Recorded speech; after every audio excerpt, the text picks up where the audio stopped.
Hi everyone, welcome to Yoga Detour. I'm Cecily and I'll be your instructor today. And I'm wondering if you have tight hamstrings. A lot of my students come to me looking for ways where they can stretch the backs of their legs because they feel tight, and often that's a result of lots of sitting. So we're going to get into just that today. Roll out your mat and I'll see you in a moment.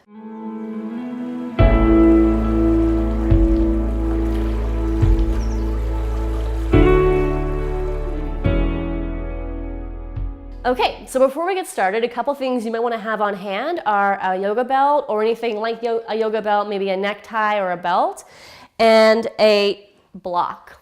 Okay, and then we're going to move on to our backs and have that strap within reach. So as we lie down, let's bend the knees and then bring your strap over the sole of one foot.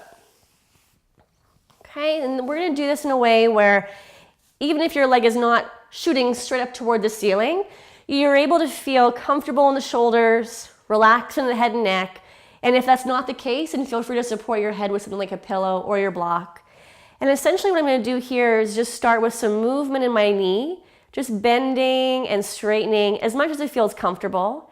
And if you'd rather have your thigh at more of a forward angle, then please position it there just so it doesn't feel like you're kind of rolling your hips up off the floor. The abs here can be relaxed and the breath is nice and easy. And then we might just do a little test and see where we're at with those hamstrings. Initially, what I'm looking for here is to create a bit of a 90-degree angle in this hip. So I'm keeping the backs of my pelvis flat and I'm not feeling a huge amount of tension here in my hip flexors. Right? If you are, then you might want to try letting your leg come down a little bit, but then using your strap to really support the leg so that it's not holding itself here in the air. Just make a mental note of how that first side feels, and then we'll bring the opposite foot up and do the same thing. So just a little bit of bending and straightening with that knee. Noticing if you feel any more tightness there in the back of the thigh. Is it any more challenging to keep this hip rooted into the floor? And then finding that point where you feel like you're getting as close as you can to that 90-degree angle, even if that leg is forward, no problem. Just looking for that reach through your heel and that softness again through your shoulders. And then I'm going to bend that knee, move the strap off to the side. And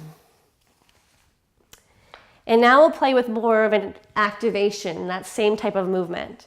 So when I take that leg up, can I actively pull that leg towards me, again, without compromising the position of my pelvis? So that's what this would look like. If I pulled the leg in and my whole pelvis shifted, then I'm doing less with my hamstrings and more with my lower back, and that's where we can start to get into trouble. So I'm not trying to move my lower back here at all. I'm keeping it static, and I'm looking at just moving my leg through the activation here of my quadriceps and hip flexors. When these guys know how to work, these guys can be brought into more of a healthy stretch position.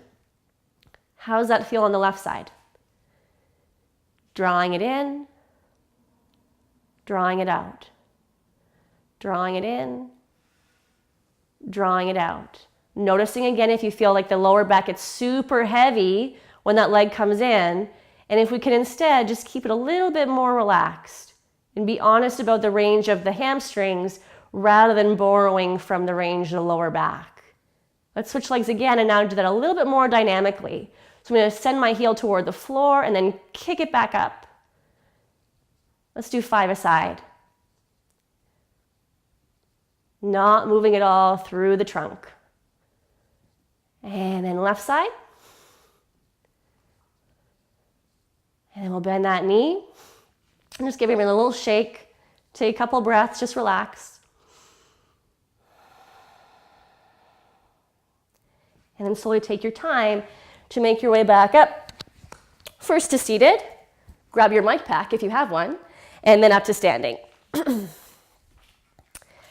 All right, so thinking about the shape that we were just in on the floor, lying down, that's essentially what I want to try and replicate now from standing. So bringing the feet apart, I'm going to sit down a little bit into the leg so my knees are not completely straight. That's really important. And then I want to visit that pelvic movement where I tip forward from my hip crease and then stand back up without having to move the spine.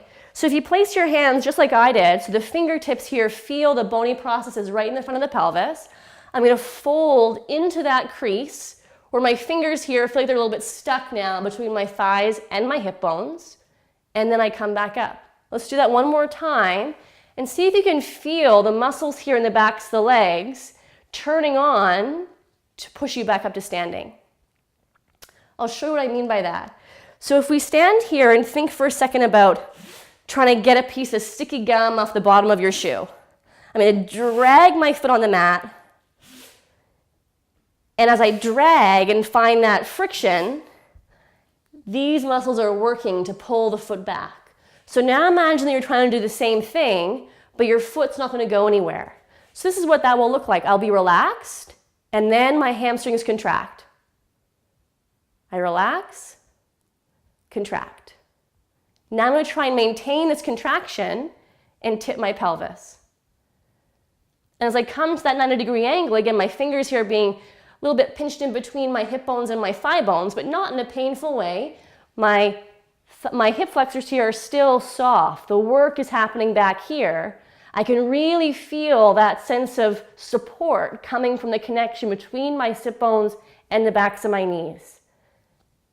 And we'll stand back up. Now let's build this into more of an exercise. You can choose to keep your hands by your hips. You might even bring the hands behind the head, or for more load, have the arms extending straight up.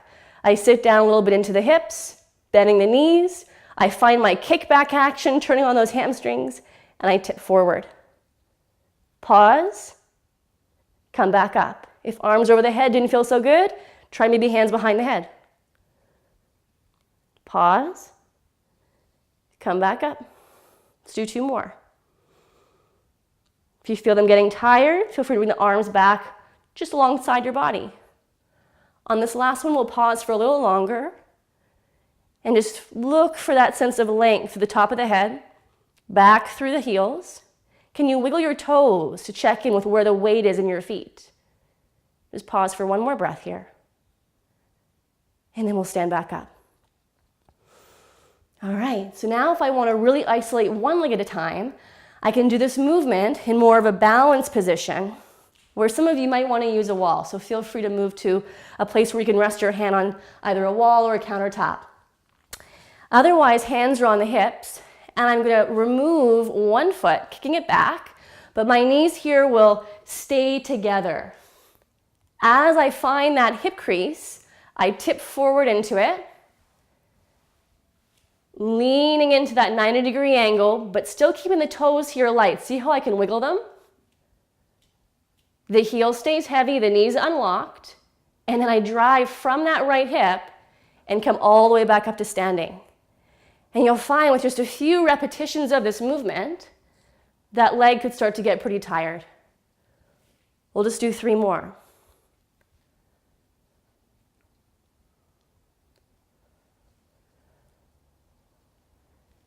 Keeping the toes from crunching into the floor, keeping the knees right together so that left leg's not swinging back behind you.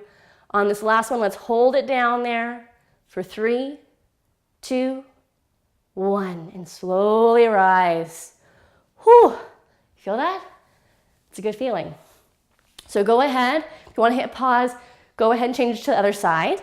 And then we're going to find our way down to seated. Using a block here to give the hips a little bit of elevation is never a bad idea. I'm going to have my block at the medium height. If you've got 2, you could stack them, or if you're comfortable just keeping the block at the low height, that works as well. The reason why I want to elevate the hips here is because I want to look at taking that hip hinge into a little bit more than a 90-degree angle. And then I'm going to walk the heels in a little bit closer to me, having that knee bend, and now it's like I'm doing that kick back again with the heels, but this time it's more of a slide. So I'm thinking of pulling my heels towards the block, and then I'm going to get rid of the arms, or get rid of the hands, and reach them up overhead. And now I'm being supported by my hamstrings, as well as the muscles here that are keeping my spine from falling forward. And then if I wanted to go into a forward bend, that movement is going to start from my pelvis. So I make sure my heels are grounded, and then I tip the hips forward to lower the chest toward the thighs. I can either keep those arms where they were over the head or drop them towards shins, ankles, or feet. But I'm doing this movement in a way where I'm not asking for a lot of stress from my sit bones. If I'm still feeling it down here, then I might want to visit exercises that target the top edge of my hamstrings rather than stretch it out. It's more needing some strength. So if I'm hinging forward and everything feels comfortable in the backs of the legs, I'm just going to let the head release here and maintain that gentle sense of pulling the heels back toward the block as I take a few breaths. And then just coming down off of your block and taking a comfortable seat and noticing how things feel and if there's some different sensations in your legs. This is one of my favorite practices for the ways that can help counteract all the sitting that we do and help us into positions like forward bends with lots of integrity.